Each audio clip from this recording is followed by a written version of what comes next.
There are no like clubs you go for magic. No. Right? They're like here and there in New York, you'll have one, the Magic Bar, or if you go to LA, you got the Magic Castle. That's about it. So there's gatekeeping there, but everywhere else, like magicians have no choice to either. They have no choice. They got to perform either busking, corporate gigs like walk around, or stage, right? And stage, you got to do public shows. You got to sell tickets. There's no And if club. you're not publicly known, you're not going to sell tickets. Again, the internet. Exactly. There's no club where you can go to perform so people see that you're good. You got to do that yourself from the start, right? So you got to get booked right away. You can't practice unless you're practicing for free, but you can't make a living. You know what I mean? You want to make a living, you got to fucking fake it at first, you know? So if you got to practice, it would have to be, let's say if it was in Montreal, you get a license to perform downtown in the street or something. Yeah. Get a couple reps under your belt and then try to get passed at a club. Yeah. But I mean, yeah, but even then, like it's not. Yeah, there's no open mics for you guys. And it's not the same thing when you see buskers and stuff. You're like it's a certain type of like heckle, you know, comedy type thing. They got their lines. They know this joke that it's the same, you know, over and over, day in, day out.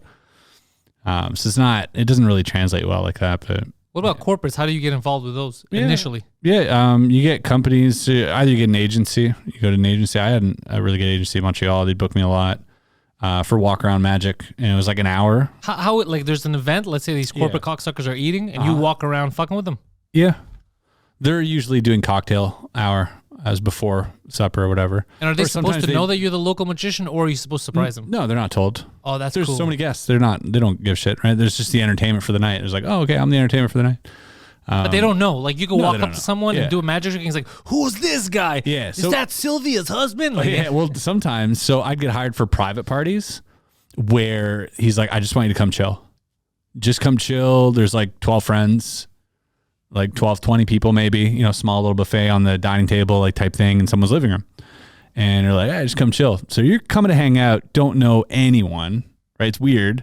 There's a weird vibe, and you just gotta like hang out and be like, oh, how do you know? I'm like, oh, you know, whatever. I just got buddy. You name buddy's name who hired you. I'm like, I'm his friend. He just told me to come hang out tonight, and you start fucking with them. But those reactions are so much crazier than being like, I'm the hired magician. Because they have no idea. Now they have a bar of expectation, and I always say that there's like two types of tricks you can do on the fly. One is when someone asks you, are you a magician? Show me a trick. You know what I mean?